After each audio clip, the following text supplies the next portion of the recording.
Pois é, pessoal. É, espero que seja só uma guerra pontual, né? Porque pela história começa assim, né? A Alemanha e tudo começou lá, a Primeira e Segunda Guerra Mundial, com um conflito entre países pequenos.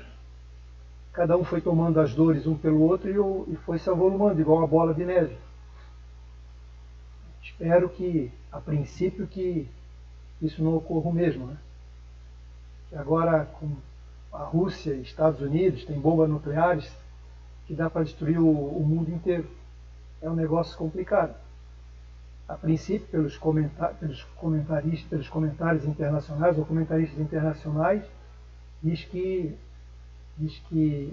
os países não vão entrar, não vão ajudar a Ucrânia em termos bélicos, assim, deixar que eles resolvam. Vão fazer apenas os outros países que são ligados à OTAN, vão fazer, vão cercear a Rússia, ou vão fazer, vão impedir processos políticos, econômicos, né?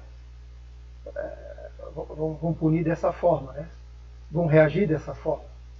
Agora, é um negócio extremamente preocupante, porque isso pode a gente não sabe o que sabe quando começa e não sabe quando acaba, né? Espero que isso seja bastante pontual e seja resolvido logo. É um negócio preocupante, sim.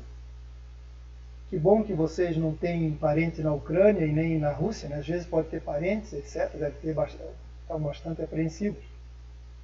Mas, enfim, é um negócio que é muito delicado, né? Isso influencia, por exemplo, para nós, a economia do mundo inteiro, né? Começam bolsas já estão caindo, reagindo. Espero que seja momentâneo. O que a gente tem que fazer agora é rezar para que dê tudo certo, né? E aí, pessoal, como é que foi a nossa avaliação 2 aí?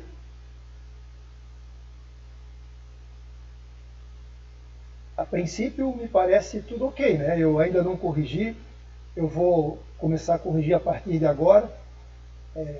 Terça-feira, então, nós temos um período aí maior, que é o carnaval, aí vai dar um tempo para eu corrigir com calma. E nesse período aí, até o carnaval, até o nosso próximo encontro, eu entrego aí as avaliações com gabarito, etc. Embora eu pense que a avaliação não teve problema nenhum, né? Praticamente foram os exercícios que eu dei, até com chances, né, de eu praticamente repetir a mesma prova, né, só com números diferentes, e que vocês tiveram oportunidade de quem pesquisou, buscar informações no semestre anterior e praticamente fazer como fosse um exercício, né? O único ponto que eu queria falar com vocês é que vocês assim dessem bastante atenção no prazo, né? É uma coisa assim, não é que eu seja exigente no prazo, eu interpreto como uma, assim como é que eu vou dizer assim, para ser coerente.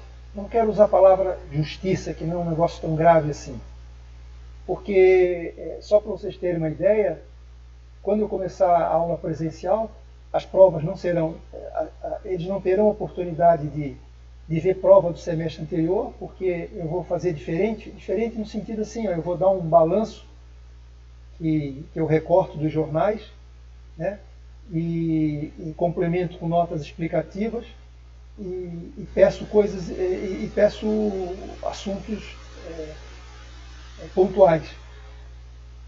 E eles têm, eu sempre dou das 10 ao meio-dia, eles têm 2 horas, eles têm feito a prova, né, não foi um semestre, 2 semestres, foi durante muito tempo, né, desde 2010 eu venho fazendo isso e eles têm respondido tudo certo. Nessa fase aí, eu deixei para 3 horas, né, em função de tira cópia, de tira fotos, etc. Mas mesmo assim, às vezes, alguns alunos extrapolaram. eu peço que isso não aconteça mais. Veja que eu procuro ser bem pontual com vocês. Eu até digo para vocês o seguinte, para ser coerente, imagina se eu chego e pego assim uns 10 alunos e digo, olha, vocês vão começar meia hora depois de eu entregar a prova. Então vocês têm 2 horas e meia e os demais têm 3 horas. Eu tenho certeza que vocês vão me punir. E me punir drasticamente. Né? Tipo até, e se eu, vão para a coordenação, vão para o chefe de departamento, vão para o colegiado de centro. Então, para vocês verem como isso não é uma coisa assim muito simples. Né? Então, para evitar confusões e tipo de procedimentos assim negativos, eu espero que vocês cumpram o horário rigorosamente. Né? Vocês têm 3 horas, tem 1 hora a mais do que todos já tiveram durante o processo. Claro que não era um processo pandêmico, mas mesmo assim vocês têm a oportunidade de ver as provas anteriores, até porque eu procuro fazer a mesma coisa, para que vocês tenham chance, né, de ter uma boa avaliação e que nesse processo pandêmico ninguém fique reprovado. Né? Então aqueles que quiserem mesmo treinar e fazer exercício, aquele que faça os nossos exercícios, faz os exercícios anteriores, é uma forma de treinar. Né?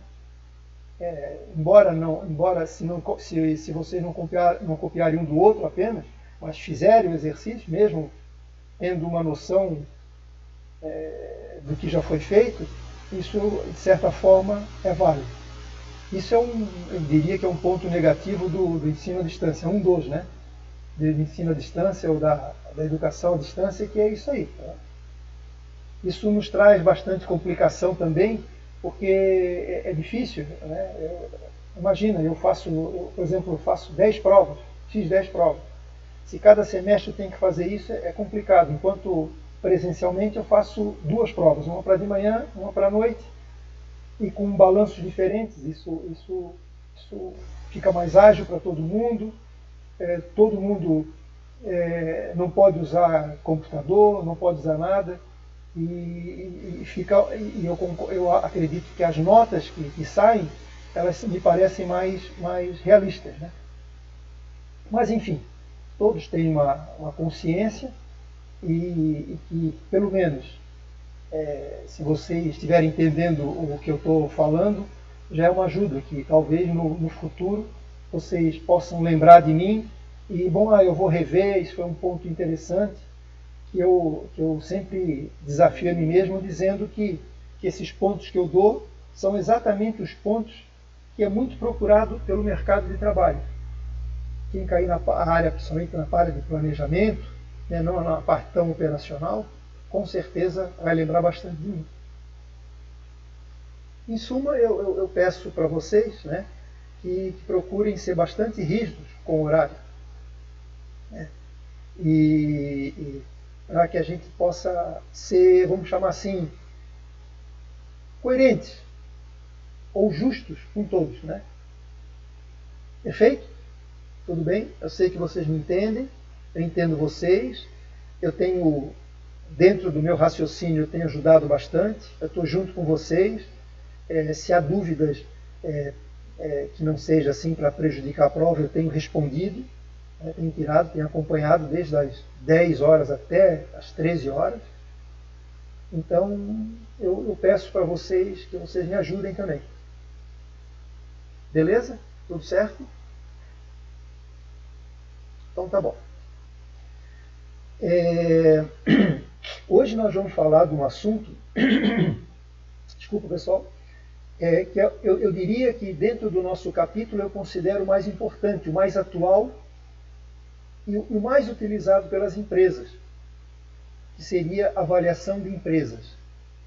Na verdade, a gente tem um nome, né? A gente chama de um nome em inglês, valuation, porque ele trata mais da realidade. Porque valuation está muito ligado à precificação de ativos, ou seja, eu dar preço ou dar preço para as empresas. Quando a gente fala avaliação de empresas, a gente pode avaliar a empresa de forma bastante ampla, de forma qualitativa, né? Em vez de ser forma cardinal, assim, 1, 2, 3, pode ser de forma ordinal, bom, ruim, né? Então a gente vamos supor assim, seja mais qualitativo.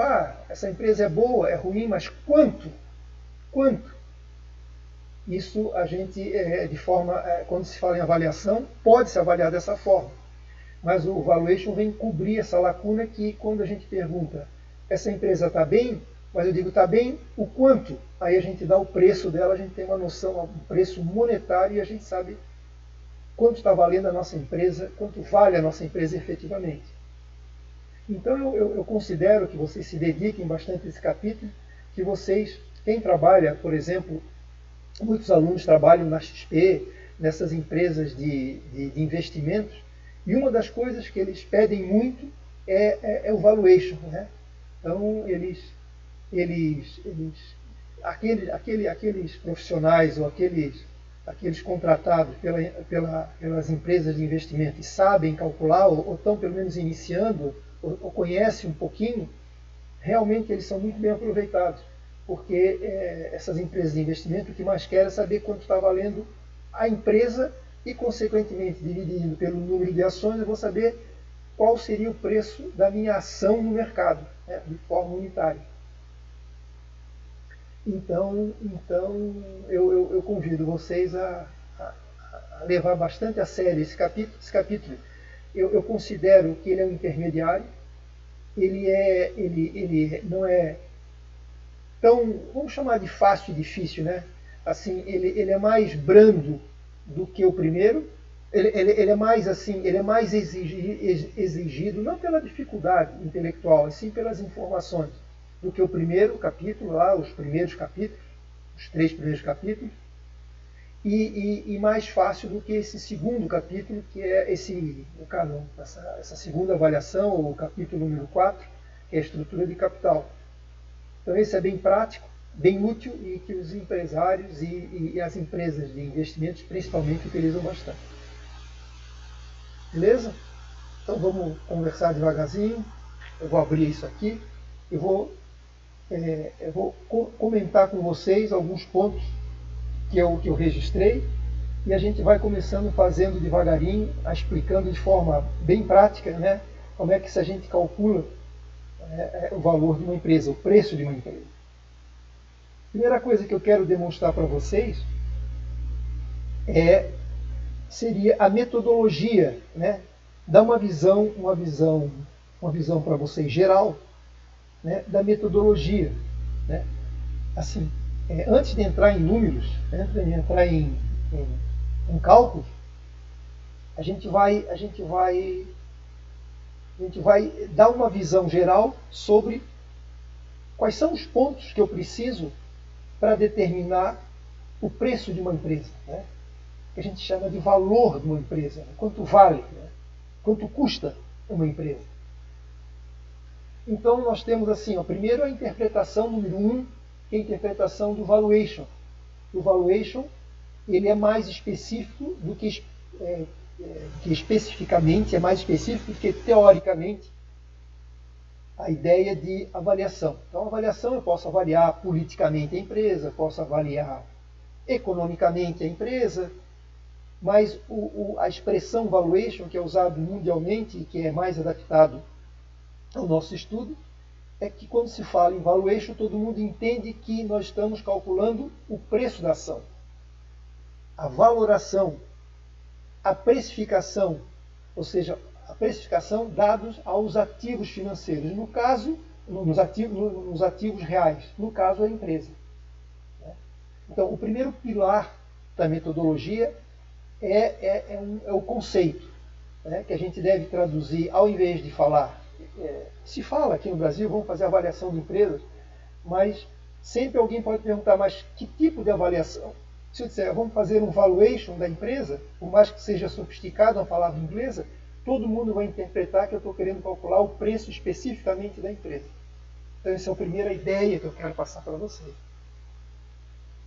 O segundo lugar é a construção do fluxo de caixa. Então, vocês lembram que nós, para calcularmos o lucro operacional genuíno, ou o lucro operacional líquido da empresa, aquele lucro que vem da atividade fim da empresa, a gente precisou pegar a demonstração de resultados contábeis, que é a nossa base, que é o oficial, né? E transformar num DRE ajustado, num DRE gerencial, onde eu ajusto aquele DRE contábil para as informações que eu quero. Então, eu quero dizer para vocês que o segundo pilar importantíssimo é que valuation ele se baseia não em demonstrativos contábeis, não em lucro. Nós vamos se basear em resultados financeiros, que pode ser o lucro ou prejuízo, mas os resultados são financeiros. Porque a demonstração de resultado apura lucro. E vocês sabem que a demonstração de resultados, né, ela tem uma característica de que aquele lucro não necessariamente pode refletir o ganho naquele ano. Porque se eu faço uma venda a prazo, a forma da contabilidade registrar essas vendas são de formas imediatas. Né? Então, por exemplo, o valuation, ele é utilizado o método do fluxo de caixa, o método de caixa. Né? E diferentemente da contabilidade que registra os fatos independentemente se entra valores ou não. Então, quero dizer que esse segundo pilar, nós vamos pegar a demonstração de resultados do exercício, na verdade, vamos pegar a demonstração de resultado do exercício e vamos transformar em um fluxo de caixa, ou seja, quanto que a empresa, naquele período, naquele ano que a gente está estudando, entrou de dinheiro efetivamente. Posso até dizer que o lucro, eu quero saber qual é o lucro da empresa em dinheiro naquele ano. Então é um lucro financeiro e não um lucro econômico. Então a demonstração de resultados contábeis apura um lucro econômico.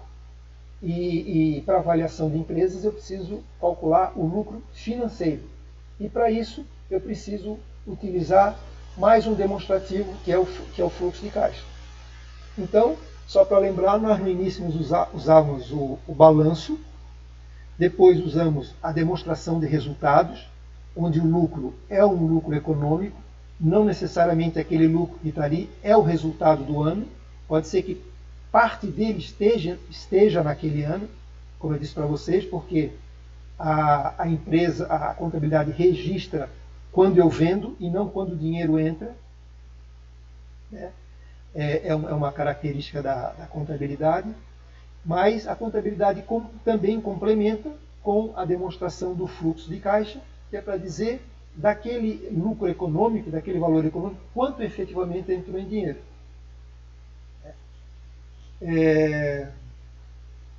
Então,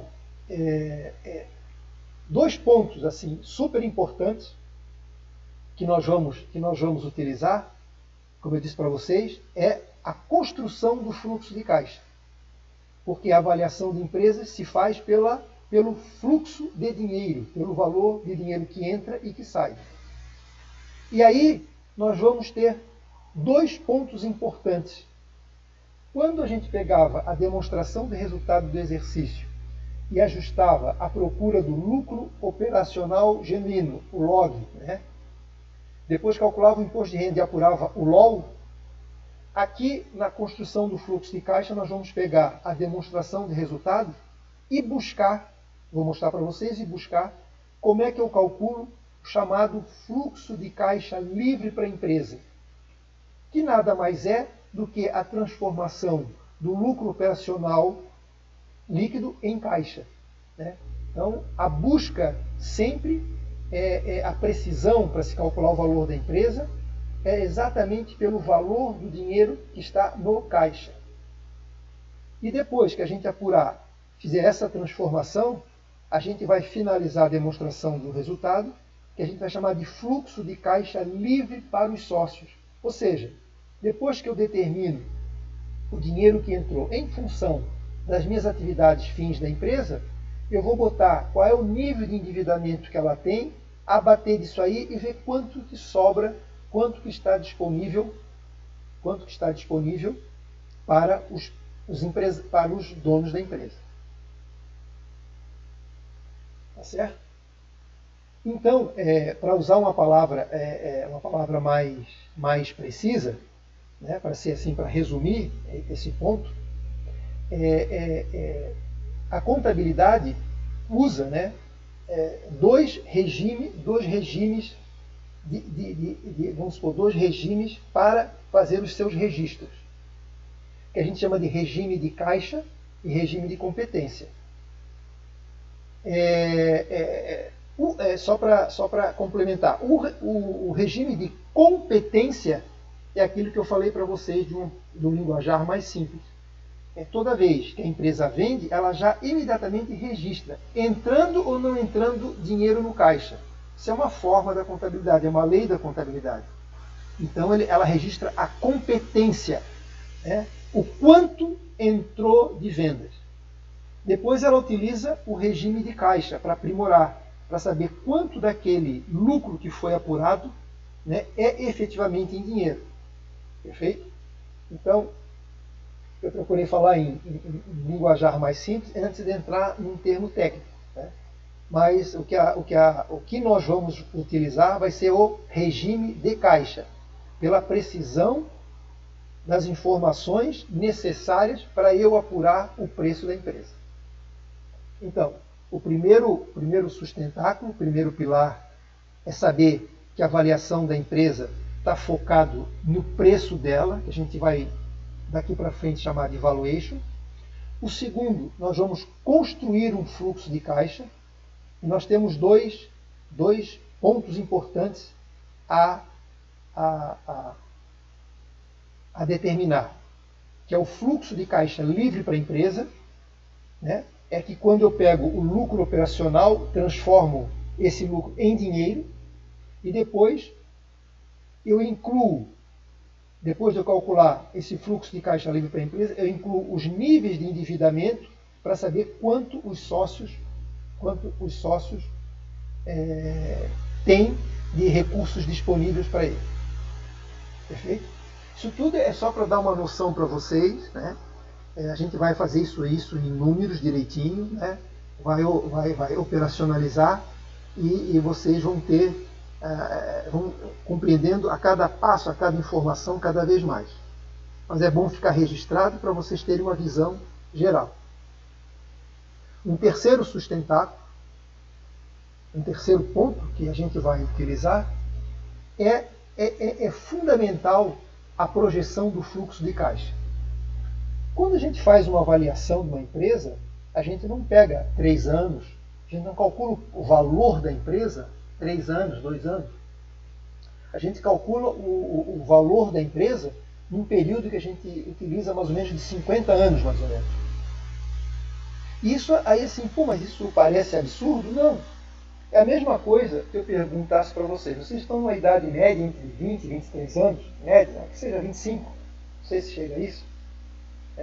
Eu digo, eu vou calcular, existem fórmulas de cálculo, qual é o valor, vamos falar de mim, qual é o valor do professor daqui para frente.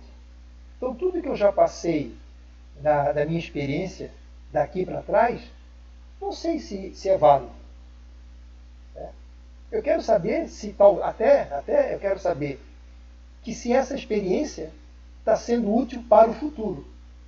Então, quando, por exemplo, os bancos contratam pessoas ou querem promover as pessoas, essa é uma análise que é feita. Às vezes o profissional está trabalhando há 20 anos e nunca foi promovido.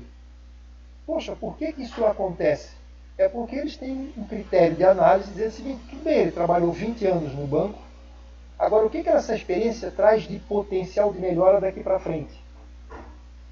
Então, a gente tem que saber qual é o nosso potencial futuro. O que é que eu posso fornecer daqui para frente? E não só a experiência passada. a experiência passada vai influenciar esse possível potencial que eu tenho para o futuro. Isso é uma coisa que é bastante utilizada. Então, na projeção do fluxo de caixa, nós vamos utilizar exatamente isso, né? Que é um dos pilares importantíssimos, né? Que a gente vai fazer uma projeção primeiro de 10 anos, que é o comum na empresa, porque a gente utiliza aqui 10 anos, a gente é capaz de trabalhar com as variáveis e é capaz de medir, teoricamente, vamos supor, os riscos possíveis. Ter uma noção de como calcular, né? Na verdade, a gente pode pegar essas incertezas e transformar em riscos, né? A gente chama de incerteza quando a gente não tem condições de avaliar nada, né? Por exemplo, qual é a inflação dos próximos 3 anos? É difícil. Agora, se eu disser qual é a possível perspectiva da inflação daqui a 1 ano, a gente tem uma precisão. Então a gente diz que já não é, então essa informação já não é mais tão incerta e sim é arriscado. Então a gente diz que a gente chama de uma incerteza calculada, é um risco calculado. Mesmo que a gente não vá acertar, mas a gente tem uma perspectiva de trabalhar com essas informações com uma certa segurança. Uma certa segurança, digo, estatística. É claro que quanto mais num país conturbado, mais difícil a gente tem essa diferença. Mas mesmo assim, isso aí não é o suficiente. A gente tem que, além de fazer uma projeção de 10 anos, que a gente vai chamar de um período previsível, né? Ou um período explícito, a gente tem uma noção, mesmo que seja de longo prazo, 10 anos, tem-se uma noção de que o que possa acontecer. A gente tem instrumentos que possa medir esse tipo de previsão, que são as estatísticas, né? É claro que a gente não vai acertar, né? Mas a gente chega próximo disso. E temos também o que a gente vai chamar depois um período residual, né? Que a gente vai pegar depois de 10 anos, fazer um cálculo mais 40 anos para frente, né? Que a gente vai chamar a gente chama isso de um período perpétuo. E aí vem a matemática financeira, mais uma vez, através de um cálculo bastante simples, que dá a condição de eu saber qual é a previsão desse período no explícito. Principalmente o cálculo do quanto que esse valor daqui a 40 anos está valendo hoje em função de uma regra de matemática financeira que é bastante simples, que não sei se vocês já ouviram falar, e quando estudar matemática, que é o valor presente de uma perpetuidade. Então, nós temos assim, na verdade, nós temos ferramentas precisas e científicas para calcular o valor da empresa. O grande problema está nas previsões. Por quê? Se eu fizer uma previsão meia boca daqui para baixo, né, seja dos 10 anos e seja para os 40 anos, qualquer ferramenta, mesmo a mais afiada possível, a mais precisa possível, não vale nada. É como eu às vezes já comentei, não sei se já comentei com vocês, é a mesma coisa de trazer os melhores engenheiros, tentar montar um prédio sem fazer uma análise do solo. Então é um negócio que embora o prédio esteja com a estrutura mais bem calculada, mas ele é capaz de desmoronar com a maior facilidade. Então, o que a gente precisa é o grande vilão da história é exatamente como é que eu vou fazer essas previsões. Então, quanto mais conhecimento, quanto mais informações eu tiver, quanto mais hábil eu for para fazer a previsão, melhor eu terei o valor da empresa. Isso a gente vai ver com calma, com tranquilidade, ver como é que se faz isso, né? Mas eu já estou adiantando para você.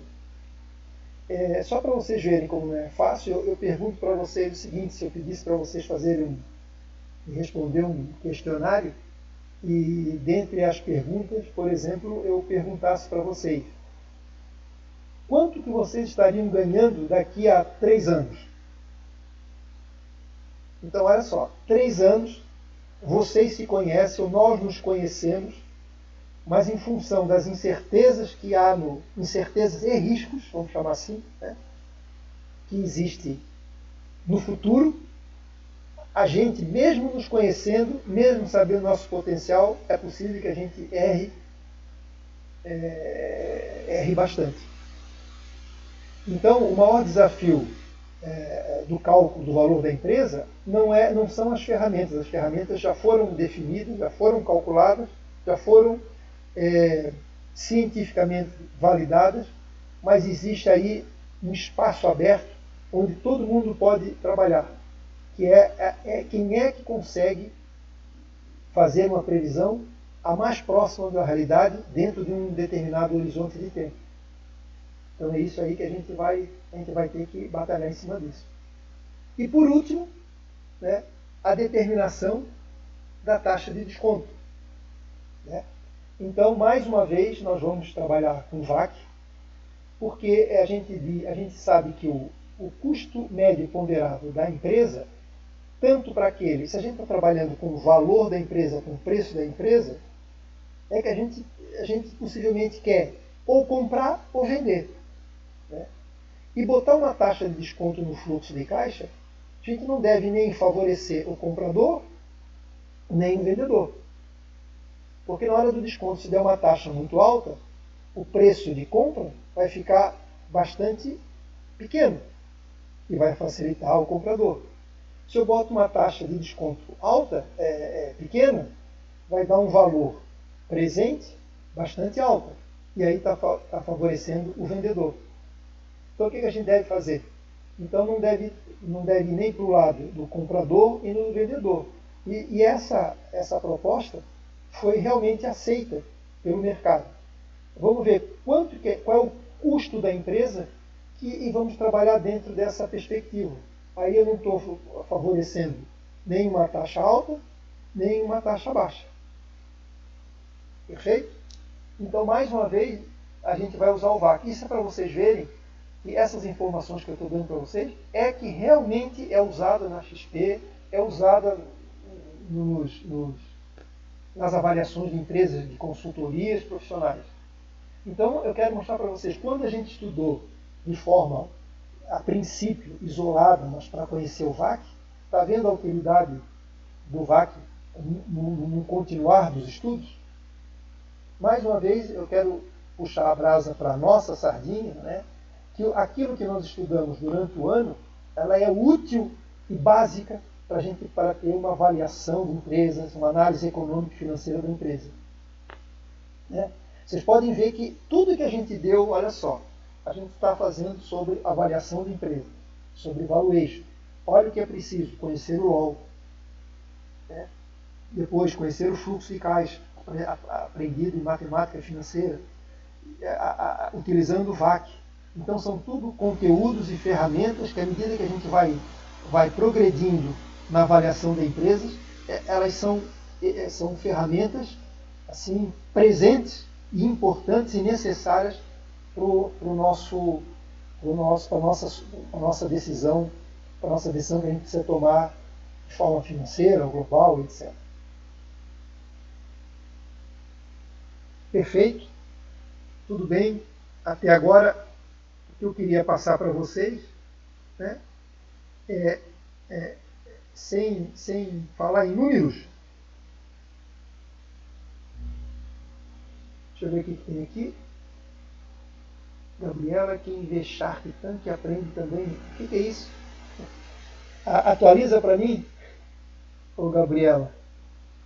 Tudo certo, Stephanie, tudo certo. Professora, é um programa que são grandes investidores anjos assim, do mercado, e daí você leva a sua ideia, faz o pitch e eles avaliam, né, se vão entrar ou não, se vão investir na empresa. Perfeito. Então, eles falam bastante de alguns dados, assim, valuation, perguntam qual é o preço médio de produto, vários dados para poder saber se vão investir ou não. E é o Shark Tank?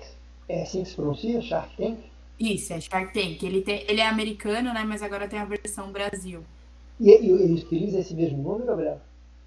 Uhum, é Shark Tank Brasil. Ele é um software? Não, é um programa de TV. Tem na TV e no YouTube também. Ah, sim, é um programa.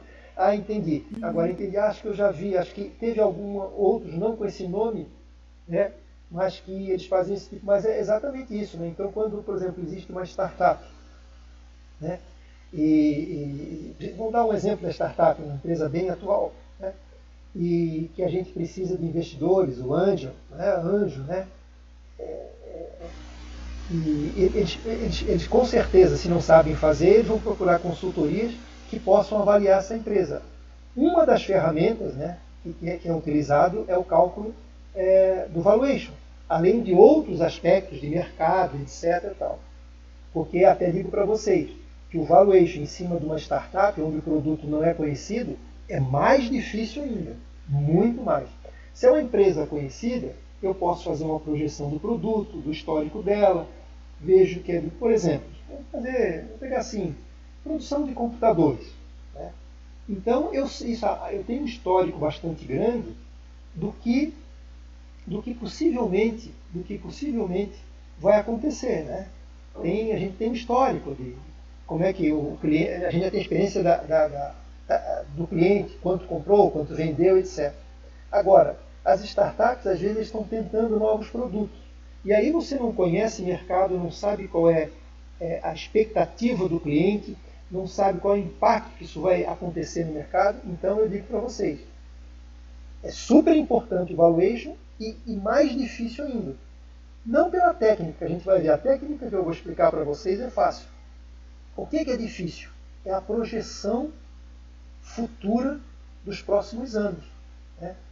Porque esse futuro é que vai determinar o potencial da empresa. E não é fácil. Por isso que eu digo, o valuation é um assunto extremamente importante e aberto para todos, né? Porque eu posso me especializar em previsões estatísticas, em planejamento estratégico, justamente para me facilitar a projeção. E isso as empresas são carentes. Claro, quando a gente prevê o futuro, obviamente é bastante procurado. Haja vista, vou ser machista agora, né? Haja vista que as cartomantes, a fila é grande das moças de querer conhecer o futuro. Não necessariamente as moças, né?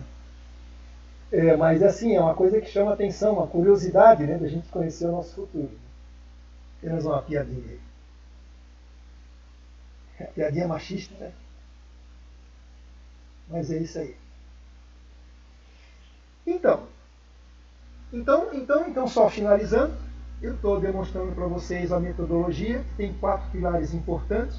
Um deles é conhecer a precisão da informação, que a gente vai chamar, em vez de chamar de avaliação de empresas de valuation, que é a precificação, que é dar preço ao valor do ativo. Depois, a importância de a gente de construir um fluxo de caixa, baseado na demonstração de resultados, baseado na contabilidade. Por que o fluxo de caixa? Por que ele não usa a demonstração de resultados? Porque a gente vai usar o regime de caixa. Os ganhos têm que ser os financeiros, aquele que efetivamente entrou no caixa. E a gente vai ver como é que se transforma. E o quarto ponto é utilizar essa taxa de desconto, que é fundamental, porque uma taxa também a gente pode prever tudo certinho. Mas se fizer uma taxa de desconto, de repente eu não quero usar o VAC, uso a Selic, ou uso uma cesta de ativos, como acontece, eu posso usar uma taxa de desconto pegando dólar, ouro, ações. Existem centenas ou dezenas de métodos para se determinar uma taxa de desconto, aquela que é mais apropriada. É claro que entre um comprador e um vendedor, eu posso escolher, posso combinar com ele qualquer tipo de taxa de desconto. Mas a mais utilizada, a mais justa, seria o custo da empresa. E aí não puxa para um lado do outro. É quanto aquela empresa está carregando de dificuldade ou não de financiar os seus ativos. Perfeito? Agora tranquilo, uma historinha para vocês. Vamos andando um pouquinho mais para frente.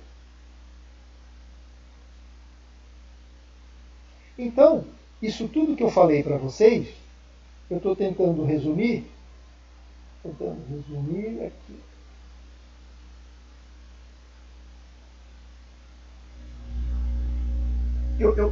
Eu acho assim, eu gosto muito, claro, acho que não sou eu, né? Todo mundo gosta, né? Então eu estou mostrando para vocês dessa minha ladainha, ou para ser mais bonzinha, essa história, para ser mais cientista, esses fundamentos que eu demonstrei para vocês, eu procurei resumir numa figura.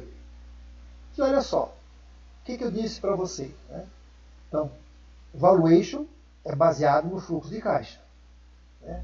Pilar número 1. Então, fluxo de caixa, que a gente vai chamar de fluxo de caixa indireto. Por que indireto? Porque a gente tem conhecimento do fluxo de caixa, aquele que a gente diz assim, entradas, que também é válido, entradas, saídas, né? E aí eu tenho o saldo de caixa. Também a contabilidade utiliza esse método. Mas, como nós estamos à distância, a contabilidade nos orientou de uma maneira bem interessante. Eu pego a demonstração de resultados contábeis e, através de algumas mudanças, como a gente fez lá no primeiro, segundo, terceiro capítulo, a gente consegue transformar o lucro em entradas de caixa. Isso nos ajuda bastante. Porque vocês sabem que para eu pegar o caixa de uma empresa é uma coisa que é muito difícil. Ou a empresa é uma empresa que me contrata, ou eu não tenho acesso a essas informações. Porque como é que eu mesmo querendo ser investidor, sem saber, sem me conhecerem, eu conhecer os investidores, eu vou chegar lá e dizer, por gentileza, me dê o seu fluxo de caixa aí. É a mesma coisa do que eu disser para vocês, alunos, terça-feira que vem, terça é carnaval, quinta-feira que vem, vocês me mandem o fluxo de caixa de vocês, que eu quero saber como é que vocês estão indo. Todo mundo vai botar o kkk, né? Tá ali, né? Não tem jeito. Né? Agora, se alguém me pedir, olha professor, eu estou com dificuldade financeira, eu gostaria que o senhor me ajudasse, né? Aplicasse as suas teorias em finanças pessoais para tentar equilibrar minhas finanças, né? Equilibrar meu orçamento doméstico, vamos chamar assim. Eu ia dizer, bom, primeiro, agradeço pela confiança e me passa o seu fluxo de caixa, né? Seu orçamento doméstico, seu fluxo de caixa doméstico. E é assim que acontece a mesma coisa nas empresas. Então, por isso nós vamos usar o fluxo de caixa indireto, que eu chamei aqui. O direto é aquele tradicional que vocês conhecem, mas nós vamos usar por estar distante, pode ser usado aqui também, mas nós vamos usar o direto, porque eu vou pegar um jornal, vou ver uma empresa, se eu tiver conhecimento, e eu, através desse jornal, que eu vou mostrar para vocês, né, a gente calcula, a gente pode ter uma noção muito boa quanto aquela empresa está valendo dentro da minha perspectiva. Perfeito? Então nós vamos calcular o nosso fluxo de caixa. Então, nesse fluxo de caixa, né, como eu disse para vocês, ele é dividido em dois pontos importantes. O fluxo de caixa para a empresa e o fluxo de caixa para o sócio. Então, aquilo que eu disse... Professor. Sim, pode falar. Desculpa atrapalhar, Não, mas eu sei que o microfone está falhando. Meu microfone está variando? Puxa. Ele está chiando bastante. Puxa.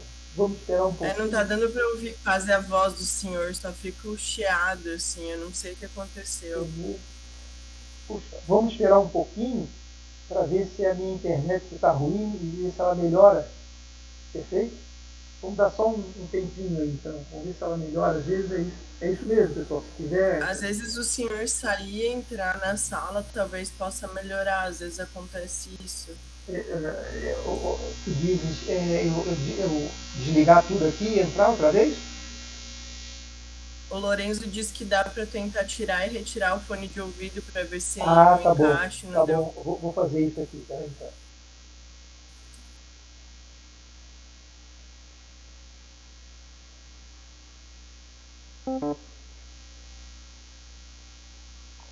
Tá vendo, Carolina? Quando é assim, tem mais ruídos, né?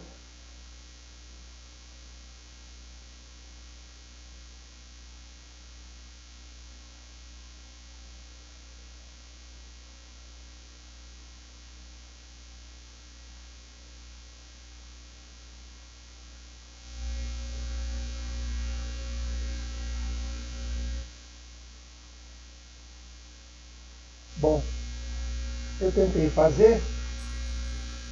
Voltou chiado, professor. Pois é. E agora?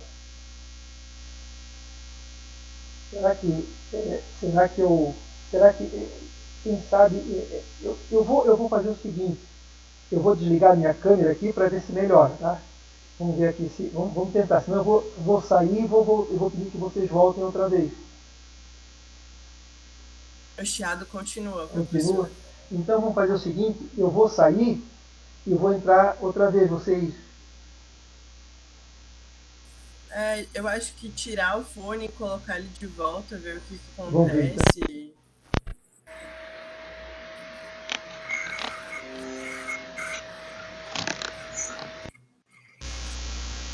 Pois é, eu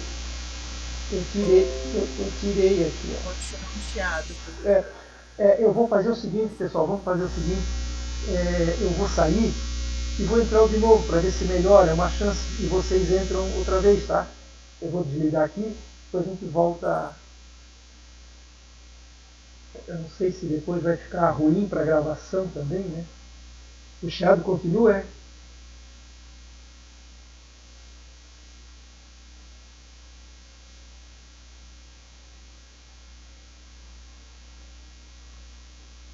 Pois é.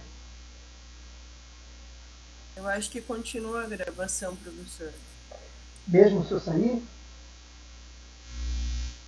Tá, eu vou Eu acho que sim, é porque tem que todo mundo ter saído da sala, eu acho, para interromper totalmente. Eu acho que. Ou só quando o senhor finaliza mesmo.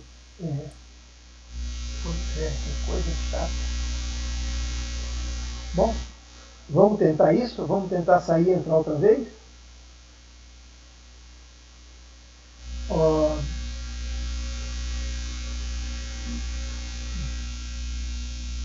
tá, eu vou tentar sair aqui e vou tentar entrar outra vez para ver o que acontece aqui, tá?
Então,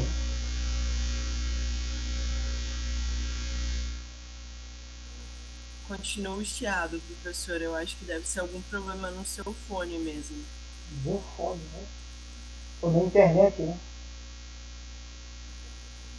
E se eu passasse para vocês, a gente entrasse no para fazer um teste no Google Meet. Não tá dando para ouvir direito o senhor, professor. Tá bem difícil, assim, de entender o que o senhor tá falando.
Acho que nem a plataforma. O áudio da Tayane está normal.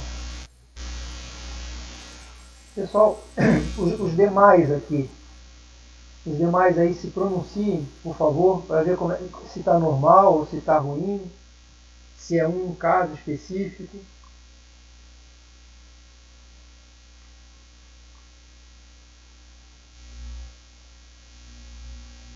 Como é que, por exemplo, o da Gabriela está correto, e o de vocês? Ninguém está escutando? Vamos, eu vou enviar então, eu vou enviar o link, e se eu enviar o link por aqui? Acho que eu vou botar o link aqui, ó. Eu vou tentar abrir lá o Google Meet, tá certo? E vou enviar por aqui. O que vocês acham? Tudo bem? Eu vou enviar por aqui. Eu vou abrir aqui então o computador. Peraí, só um pouquinho. Sim, professor, acho até bom enviar por aqui, é mais fácil de entrar. Mais fácil, né? Então vamos entrar aqui no Gmail.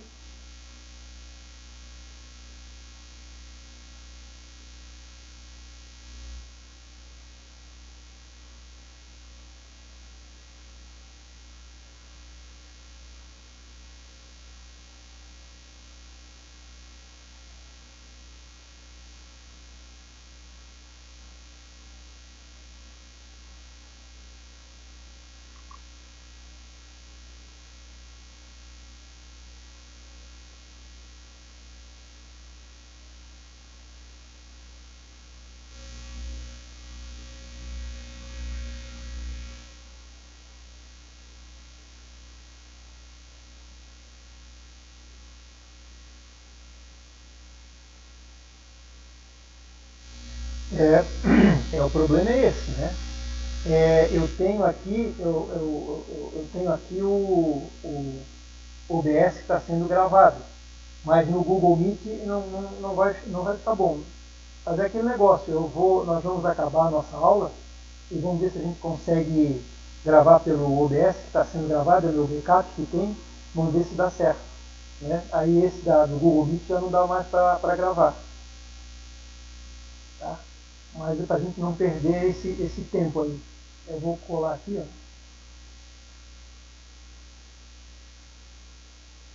Eu pergunto para vocês, continua o chiado?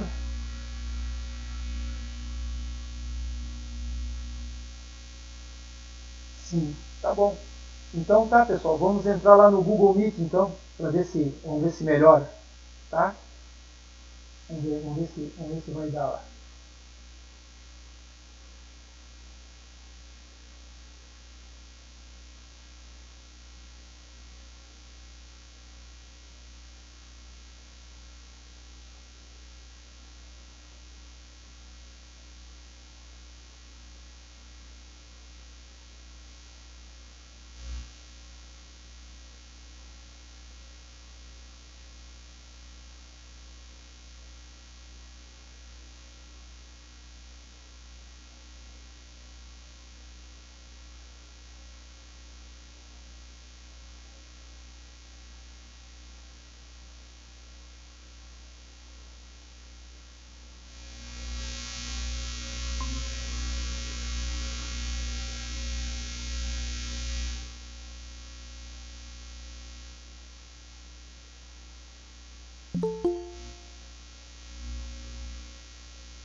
Professor.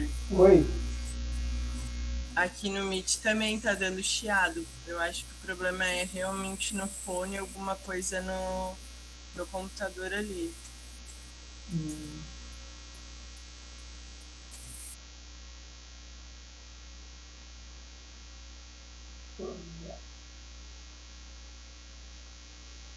E agora?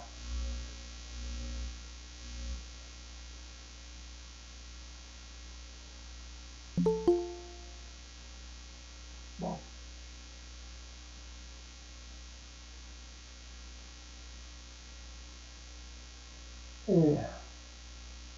Mesmo com esse chiado não dá para entender? Não, professor, tá bem alto, tá, às vezes ele fica mais alto que a sua voz ali, tá bem difícil de ficar ouvindo, porque não é um chiado de fundo, o chiado ele tá sobressaindo a voz do senhor. Talvez tirando o fone, não dá pra usar o fone do computador, o som do computador.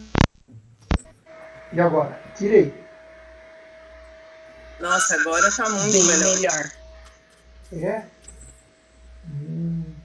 Eu acho que o problema é no fone do senhor mesmo. Certo. E... Bom, e se nós... E se nós... Vocês conseguem voltar lá para testar lá no nosso modelo que está sendo gravado lá? Sim. Ah, consegue? Uhum. E melhorou? Sim. Ah, que bom. Então tá, eu vou tirar Eu tô aqui. entrando lá para ver, professor. Tá. Então tá, eu vou esperar um minutinho para que todo mundo volte então. E... Que pena.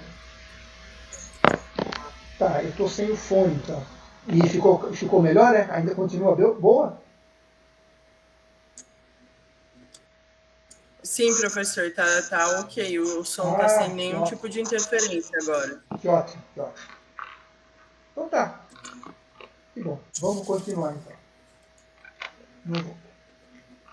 Vamos dar um tempinho aqui só para ver que eles voltem aqui. Deixa eu avisar lá para eles, né? Avisar para o povo voltar agora.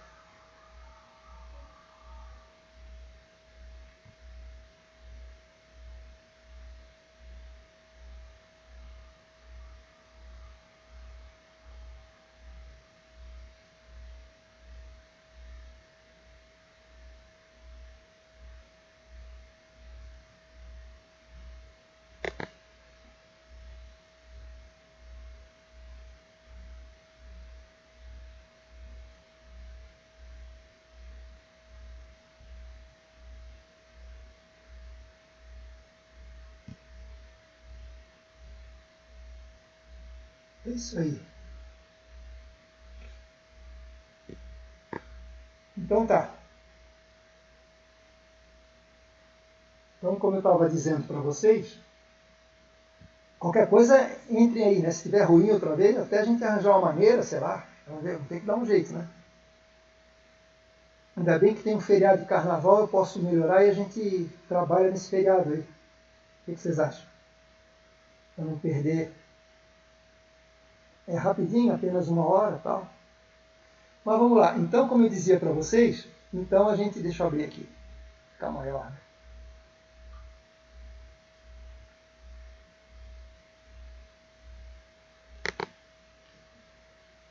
Como eu dizia para vocês, então a gente vai construir esse fluxo de caixa. Então observem aqui, ó, só para terminar, aqui a gente chama de indireto porque a gente vai partir de uma demonstração contábil da contabilidade e transformar em fluxo de caixa. Diferentemente quando a gente usa aquele método de fluxo de caixa direto, entradas e saídas. Mas por que a gente usa esse método aqui? É porque esse aqui eu tenho acesso às informações, eu tenho acesso a um fluxo de caixa sem pedir autorização para a empresa, apenas pelas informações que elas divulgam contabilmente. Não é que eu sou mágico, né? É que pelas informações contábeis que elas são obrigadas a divulgar, a contabilidade nos ensinou um método que a gente se aproxima muito das entradas e saídas de caixa. Por isso que a gente diz que é método indireto, e é esse que a gente vai usar. Então, eu quero dizer que a gente tem 3 etapas aqui, ó, né? 3 etapas. A primeira etapa, né, da demonstração dos resultados, que já é conhecido de vocês, observem que não tem nenhum problema. Receita líquida, custos, lucro bruto, as despesas operacionais, aquelas verdadeiras, sem aqueles 4 itens. A gente apura o log, o imposto de renda e o LOL. Então, esse LOL aqui, a gente vem trabalhando com ele desde o início do nosso semestre, o lucro operacional líquido. O que tem de novidade? É a partir daqui que a gente vai fazer algumas inserções aqui, para transformar o lucro em caixa. E é através do fluxo de caixa que a gente vai fazer as previsões, que a gente vai trabalhar com as previsões. E que é com fluxo de caixa, que baseado nessas previsões que nós vamos trabalhar, é que a gente vai conseguir determinar qual é o valor da empresa, através do valor presente, que a gente aprendeu lá em matemática financeira. Então, observe o seguinte: construção do fluxo de caixa. Nós vamos chegar até o LOL, que já é nosso conhecido, e eu daqui vou explicar para vocês as inserções que a gente fez aqui para chegar nesses dois pontos aqui, ó, que é o fluxo de caixa livre para a empresa e o fluxo de caixa livre para os sócios. Isso é a novidade que eu vou trazer para vocês. Feito isso aqui é padrão, não muda. Então, observem, já ajuda vocês. Então, isso aqui já é copy e cola, copiar e colar. Então, isso aqui é um roteiro que eu vou seguir para apurar o fluxo de caixa livre para a empresa. Bom, quero dizer para vocês que para apurar o lucro operacional líquido, né, então a gente pode utilizar aquele conhecimento que você já tem. A partir daí, é colocar essas rubricas aqui, que elas não modificarão. Aqui a gente ainda pode ter uma certa flexibilidade para apurar o lucro operacional líquido, né? Mas já é nosso conhecido e a gente vem trabalhando com eles há bastante tempo, né? Agora, daqui para frente, depois que eu apurar o LOL, daqui para frente elas serão fixas, essas informações serão fixas, então vai ajudar muito a novidade e aquilo que a gente vai poder utilizar para a avaliação da empresa. Então, ou seja, construir o fluxo de caixa, que a gente vai botar as informações aqui, que nós vamos chamar de ano base. Então, são as rubricas que nós vamos trabalhar, utilizar. Vamos utilizar o ano base, o ano que nós vamos começar. Vamos chamar de ano zero, por exemplo.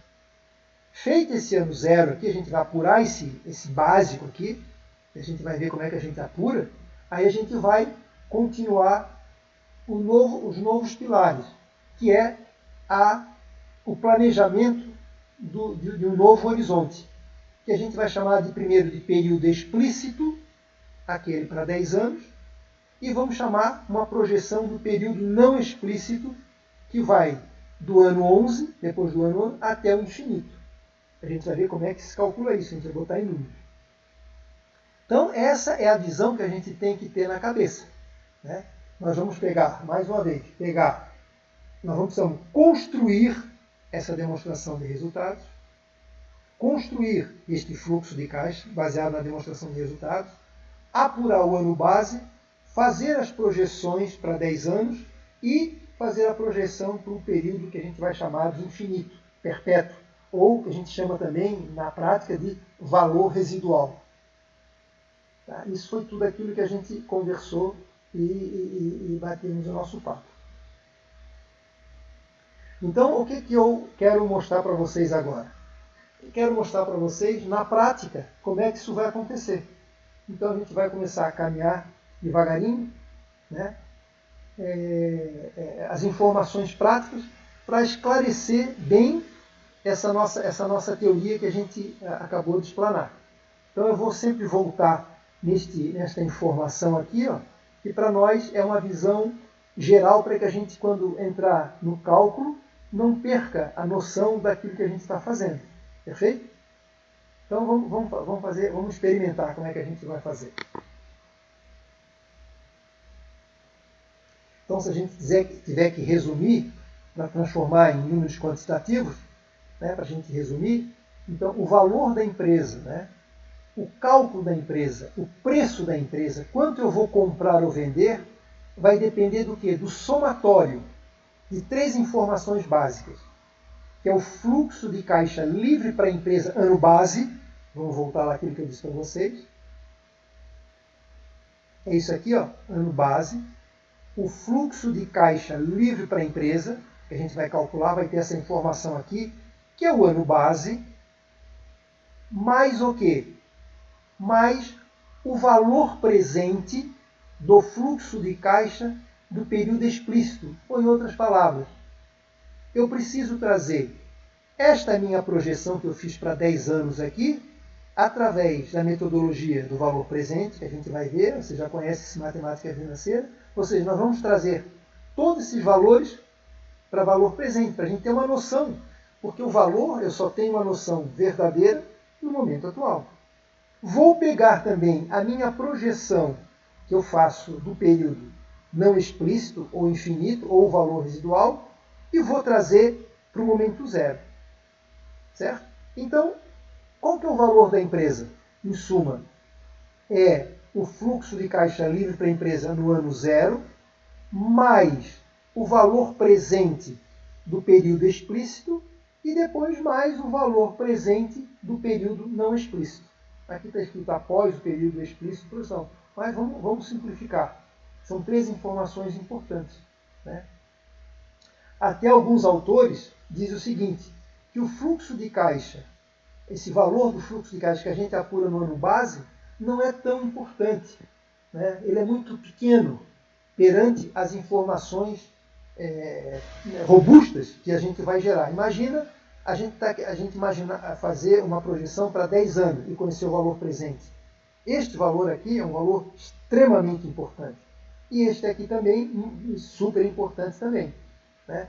Então, esse valor aqui do ano base, muitas vezes, eles não consideram. Né? Não, se você calcular o valor presente das suas projeções, já está um valor muito aproximado do preço dela. Mas eu sou da linha de que eu vou acompanhar essa turma, esses autores, que mesmo calculando isso aqui, para não haver um descolamento das informações, que eu sempre gosto de sempre estar ligado, a gente só faz alguma coisa em função de um passado, de uma construção. Né? Então, na verdade, para eu construir o valor da empresa, eu também faço questão de botar esse valor, mesmo que ele não seja tão exigente, tão importante assim. Mas é uma forma de eu ligar aquilo que nós viemos fazendo ao longo do tempo. Tá certo? Vocês vão sentir isso aqui. Então, são linhas de raciocínio. Uns colocam, outros não colocam. Eu prefiro colocar para ter uma ligação, né? Para não haver um descolamento das informações. Mas, o que a gente quer saber é que, em suma, né? Vamos voltar aqui só para a gente não perder o fio da meada. A gente vai calcular o valor do ano base, eu vou explicar para vocês como é que a gente calcula, trazer o valor presente dessas projeções, somar os dois e eu tenho o valor da empresa. É isso que a gente vai fazer. Esse é o nosso trabalho. Por enquanto, está claro? Nossa teoria aí está tranquilo? Pelo menos a história, eu quero passar para vocês, se vocês estão entendendo a história que eu estou contando. Até agora não entramos em números, mas é uma visão teórica, uma visão da metodologia que a gente vai usar. Na verdade, é o caminho que nós estamos traçando para poder calcular o valor da empresa. A princípio, se vocês não entenderem, é importante, vocês olha, isso aqui me fugiu do raciocínio, tal, alguma coisa assim.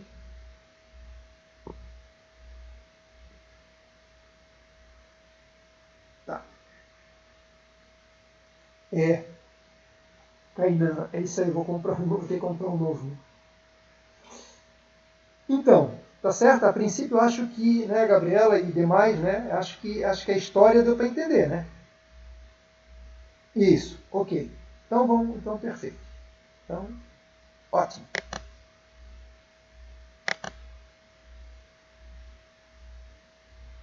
Então, eu quero dizer para vocês, agora eu vou começar a mostrar para vocês. Tudo bem, professor, o senhor já tagarelou aí bastante, já deu uma noção aí para a gente, né? Vamos botar a mão na massa. Como é que a gente faz isso efetivamente? Então, eu quero só lembrar para vocês quais são os instrumentos que vão nos apoiar a calcular o valor da empresa. Então, eu vou usar o quê? Eu vou usar o balanço patrimonial, conhecido, né? Balanço patrimonial. Vou usar o que tem de novidade? A reclassificação do balanço. Deixa eu aumentar aqui. Alguém pode dizer, mais uma demonstração, mais um complicador. Não. Na verdade, é um instrumento para ajudar.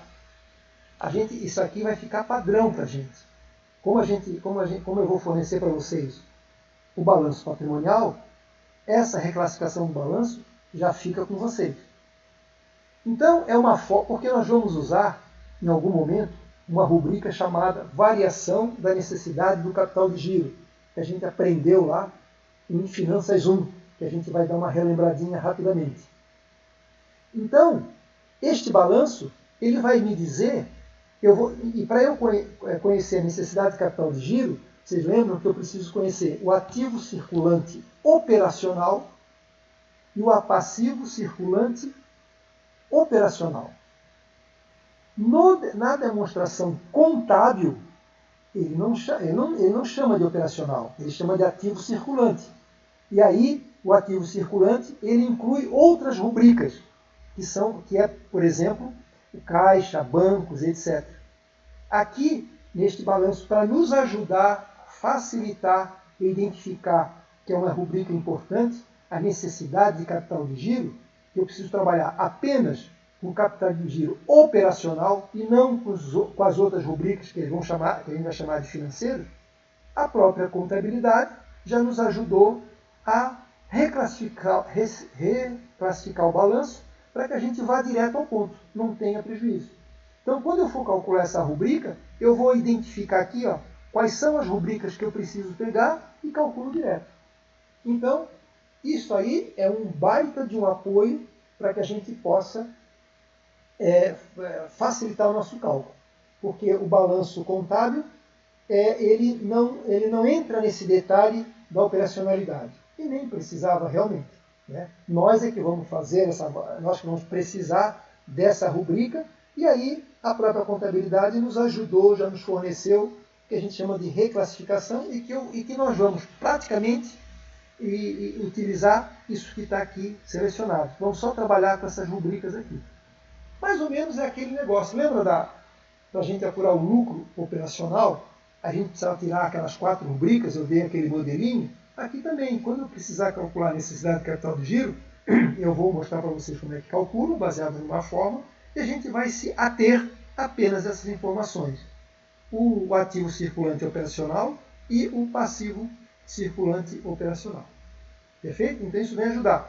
Então, aquela mesma tabelinha que alguém me perguntou, professor, como é que eu faço para calcular, pegar aquelas rubricas do Risk Free, Risco Brasil, risco do mercado, é aquela nossa, né? Aquela nossa tabelinha que a gente vai usar desde o início do semestre.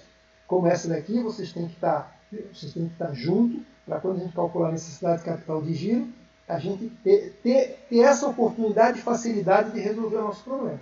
Então isso aí vem para nos ajudar e não para complicar. Tá certo? É mais um apoio para a gente. Bom, além do balanço contábil, a gente vai usar essa reclassificação do balanço. Vamos usar também o nosso conhecido demonstração dos resultados, né? Que já é conhecido nosso. Só estou colocando que são os instrumentos que a gente vai utilizar. E por último, a gente vai utilizar a demonstração do fluxo de caixa. Isso aqui, na verdade, nós vamos utilizar para obtenção de informações. Então, a contabilidade, ela gera também um fluxo de caixa, né? do modelo das intenções que ela tem interesse. Nós vamos utilizar o nosso fluxo de caixa, que é aquele modelinho que eu mostrei para vocês colorido. Mas por que então eu vou utilizar o fluxo de caixa já divulgado pela contabilidade? Porque ela vai me dar uma informação, que a gente vai ver depois, que é depreciação, amortização, ela dá de forma precisa para a gente, de forma bem pontual, e é o que a gente precisa. Então, mais uma vez, essa demonstração que eu vou fornecer para vocês contabilmente é que vocês podem ir lá nesse demonstrativo e colher informação precisa e rápida, porque a gente vai precisar trabalhar com depreciação e muitas vezes só na demonstração de resultados e no balanço patrimonial as informações não estão tão precisas assim. Então, embora a gente aumentou o número de demonstrativos que a gente vai utilizar, mas na verdade é para ajudar e facilitar. Vocês vão ver só como isso aí é para facilitar o processo. Tá certo? Então, voltando aqui. A construção do nosso fluxo de caixa vai ser esse aqui, vai ser essas rubricas aqui que já são pré-determinadas para a gente. Né?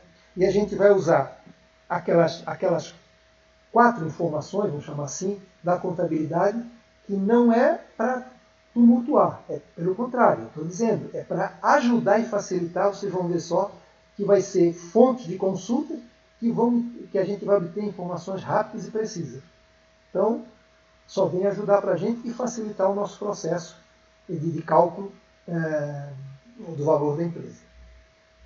Tranquilo? Então, o que eu mostrei para vocês é apenas instrumentos, fontes de consultas que a gente vai utilizar. Bom, então, baseado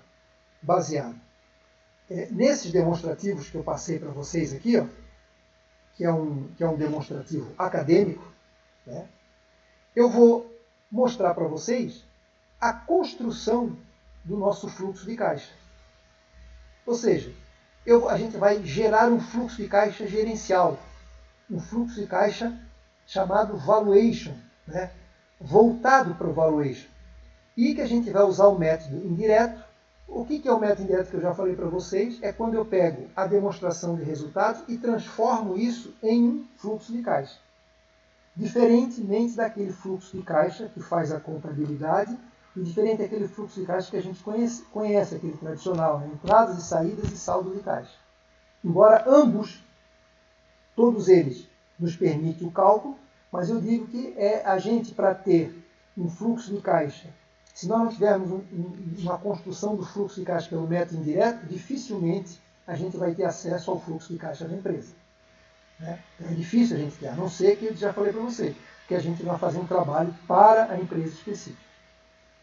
Então, baseado nesses demonstrativos aqui, todas elas já têm os valores, né?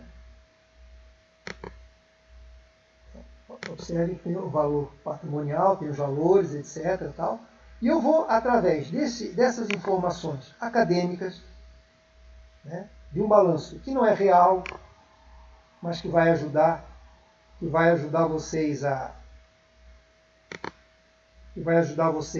a entenderem a construção do fluxo de caixa, adaptado para a avaliação da empresa. Eu observei o seguinte, eu coloquei aqui, nós vamos fazer então,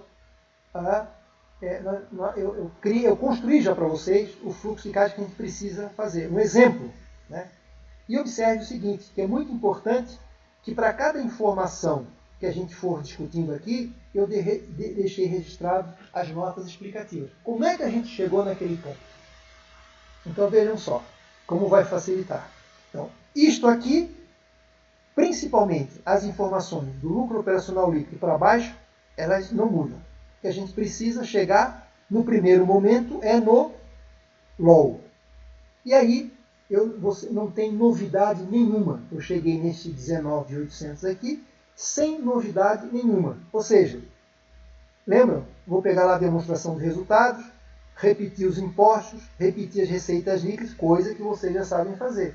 Repetir os custos, apurei o lucro bruto, apurei as despesas operacionais, retirando aquelas 4 rubricas que a gente não considera operacionais, despesas, receitas financeiras, juros sobre capital próprio, resultado de equivalência patrimonial, lembra? Isso aí já está. E apurei o nosso lucro operacional genuíno, apurei o meu imposto de renda e apurei o LOL. Até aqui não tem diferença absolutamente nenhuma.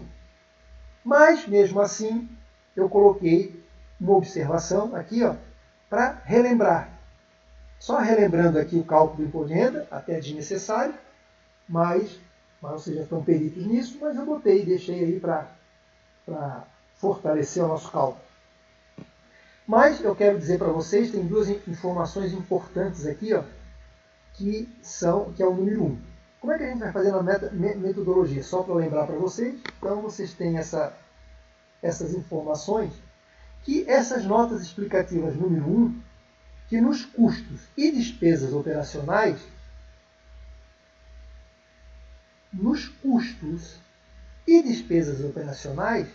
já estão incluídas uma rubrica extremamente importante,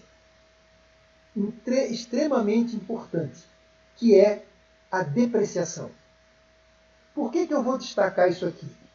Porque muitas vezes, ou na maioria das vezes, a depreciação, amortização e exaustão, que a gente vai discutir agora, elas não estão de forma explícitas e precisas. Então, é uma rubrica importante, vou dizer para vocês que ela é extremamente importante e que, como ela não está claramente, muitas vezes ela não está claramente expressa nos nossos demonstrativos financeiros, tá certo? Eu estou informando para vocês que a gente tem que ficar alerta a isso.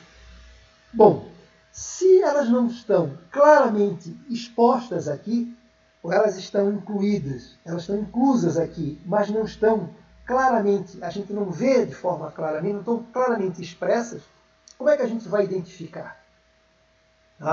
É aquele demonstrativo do fluxo de caixa contábil, que lá fala sobre depreciação, amortização e exaustão, e já está lá prontinho para nós. Então a gente já vai saber o quanto, neste balanço aqui, nesta demonstração que a gente está usando, o quanto tem de depreciação. E aí a gente resolve o nosso problema.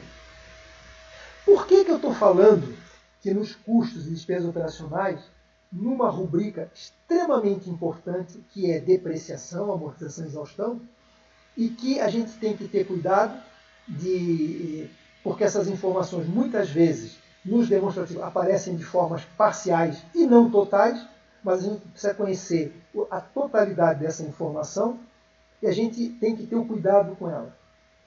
Bom, uma das coisas que a gente tem que ter cuidado com ela é porque depreciação, amortização e exaustão são despesas que não são saídas de caixa. Então, lembram para vocês, então, a legislação criou uma despesas fictícias, uma despesa fake. Mas, claro, oficial. Mas por que ela é fake? Porque é o seguinte, é justamente pelos equipamentos serem depreciados, a contabilidade gerou isso como uma despesa e que você pode, mesmo que ela não saia do seu caixa, você pode incluir na apuração dos seus resultados para que ela possa, mais uma vez, diminuir o lucro e pagar menos imposto de renda. Então, é uma forma indireta do governo ajudar a empresa a recuperar, de alguma forma, os equipamentos que foram depreciados. Então, a depreciação ela aparece de uma forma extremamente importante e a gente tem que ter bastante cuidado, porque na avaliação de empresas, a gente precisa anular essa despesa fake. A gente só precisa ter despesas e receitas verdadeiras, aquelas que entraram e saíram do caixa. E depreciação, amortização e exaustão, elas não são despesas que saem do caixa. Elas são só uma despesa fictícia para diminuir o meu lucro, para eu pagar menos imposto de renda. Isso vem do quê? Para poder ajudar a minha composição de novos equipamentos e novos bens tangíveis ou intangíveis. Tá certo? Então vamos só resumir aqui o que é importante aqui. Então veja bem, para chegar até o LOL, a gente não vai mais discutir, você já tem domínio. O que eu chamei a atenção? Botei duas rubricas aqui importantes. A número 1 é que aqui existe uma rubrica chamada depreciação, tanto aqui quanto aqui, que nem sempre elas estão expostas. E que essa rubrica ela vai ser importante na construção do fluxo de caixa que eu vou mostrar logo imediatamente para vocês. Tá certo? Então apenas é uma observação por enquanto. Tá? Lembrando, deixa eu só mostrar para vocês o quanto é importante. O que é uma depreciação? Na verdade, é quando eu desvalorizo o imobilizado, que é máquinas e equipamentos, são bens tangíveis. Mas essa desvalorização, no sentido, a gente pode até chamar de correção do ativo. Ou seja, quando eu compro um equipamento, eu vou desvalorizando porque ele vai naturalmente se depreciando e a contabilidade sempre procura dar as informações mais precisas para a gente, para o investidor.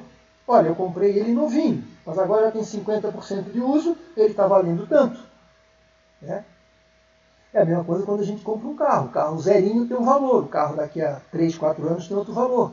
Então a gente precisa desvalorizar, porque isso existe já de forma legal, né?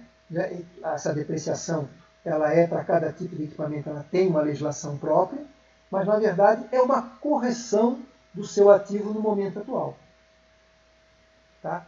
Então, a depreciação, aí existe também a chamada amortização e exaustão. Todas essas duas informações aqui, amortização e exaustão, elas têm o mesmo conceito. Então, eu poderia chamar tudo de depreciação. Depreciação é uma correção do ativo.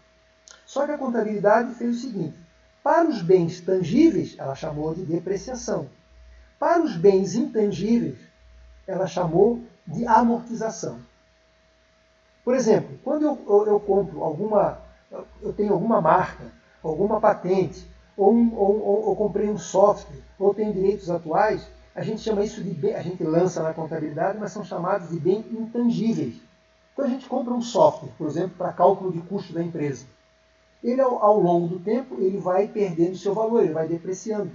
Então, a depreciação de um bem intangível, que é classificado desses pontos aqui, ó, a gente vai chamar de amortização. Apenas é a mudança do nome. E por que fiscal eu botei entre parênteses? Porque essa amortização aqui pode confundir também, que a gente vai trabalhar, com a amortização financeira. É quando eu tenho uma dívida e amortizo o meu principal. E aí a gente tem que ter cuidado para não confundir essas informações quando fala. Na hora do registro a gente sabe como fazer, sem nenhum problema. Eu sei onde pegar a amortização fiscal, a gente vai ver, e quando eu vou pegar a amortização financeira, vamos chamar assim. Tá? Embora esse nome seja comum para os dois, mas a gente apelidou lá, né, de fiscal e financeira para não ter nenhuma confusão. Então, depreciação para bens tangíveis, que é cadeira, móveis, equipamentos, a gente vai chamar de depreciação. Amortização para software, ponto comercial, direitos autorais, ou seja, são bens que a gente paga, é um investimento que a gente faz, mas a gente não pega ele. Né? O melhor exemplo assim, é quando eu compro um software. Existem software caríssimos, né? Importantes para cálculo de custo, cálculo de se for na engenharia estrutural, então quando joga na empresa, é um investimento que a gente está fazendo. Né? E tem uma outra depreciação também, que é um outro grupo de ativos, né? Que são, por exemplo, minas de carvão, ouro e diamante. Então, por exemplo, eu só trabalho com carvão, por exemplo. Vou lá e invisto numa mina de carvão. Aí posso explorar essa mina por 20, 50 anos. Então, em vez de a gente chamar de depreciação, amortização, a gente vai chamar de a mesma coisa, a ideia é a mesma, vai chamar de exaustão. Né? Por exemplo, tem gente que planta pinheiros, eucaliptos, né? Que vai ter daqui um resultado daqui a 10, 20 anos. Né? Então, a gente fala que quando a gente estiver investindo em pinheiro, por exemplo, em pinheiros, eucaliptos, a gente, à medida que o tempo for passando, a gente for cortando e utilizando isso para utilizar madeira, a gente vai dizendo que este investimento que eu fiz, ele está se exaurindo. Né? A mesma coisa, como é muito comum, por exemplo, eu sou um empresário de tilápias.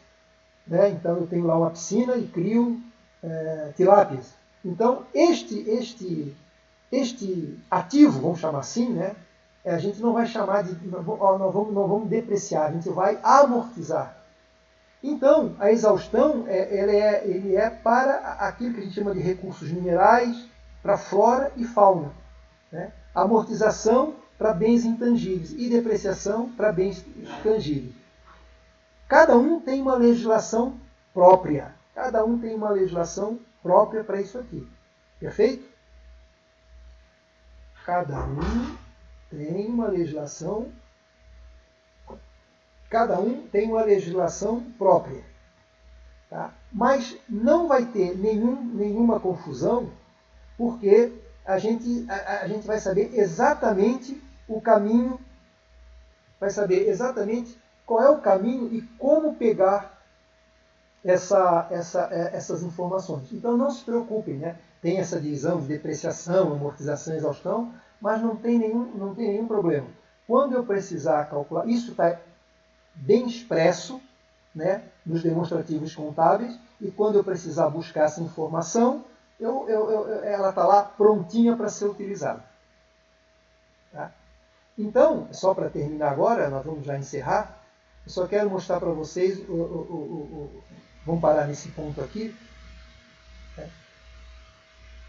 O que eu quero mostrar para vocês, eu quero mostrar aqui, ó, só para terminar.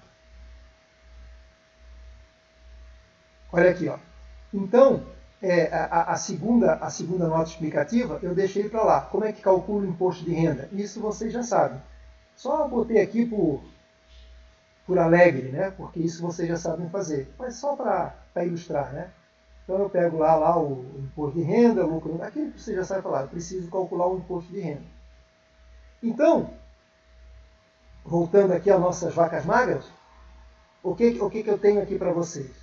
Então, vamos parar por aqui. Então, até aqui a construção do LOL é um assunto de domínio de vocês. Né? O cálculo do imposto de renda está lá registradinho para vocês, que é a nota explicativa número 2. E o que a gente tem? Isso aqui, custos e despesas operacionais, é apenas para informar e para lembrar para vocês que existe uma informação extremamente importante, que são as rubricas depreciação, amortização e exaustão. Apesar de ter nomes diferentes, elas agem da mesma forma e elas estão lá prontinhas para serem utilizadas. Tá certo? Só isso. A partir depois do carnaval, nós vamos continuar, na verdade, efetivamente nas novidades aqui. E que vai ser nesse mesmo processo. Eu anotei todas as informações aqui, né? E como é que eu cheguei neste valor aqui? Né? Através das notas explicativas e com a minha explicação verbal. Perfeito, pessoal? Deixa eu fazer aqui a nossa chamada virtual. Salvei o nome dos participantes. Então, eu espero... Hoje deu uma tumultuadinha aí, por isso que eu me avancei um pouquinho aí no tempo, mas vocês observem que se a gente olhar os slides que eu passei até agora, apenas são explicações teóricas necessárias para a nossa construção do fluxo de caixa. É o que nós estamos fazendo. Se vocês tiverem alguma pergunta, eu estou à disposição. Se não, eu quero desejar para vocês um bom carnaval. Né? Eu ia sair no bloco de sujo, mas não parece que o governo não vai me dar oportunidade. Né? Mas é uma pena. Talvez até encontrasse com vocês lá na rua. Mas é isso aí. A gente só vai poder fazer um carnaval em casa, né? Então tá, pessoal. Até quinta-feira da semana que vem. E nesse meio termo, de vez em quando vocês dão uma olhadinha no Moodle, que eu quero dar o resultado da avaliação de vocês, tá? Perfeito? Então tá bom. Então, um abraço para vocês.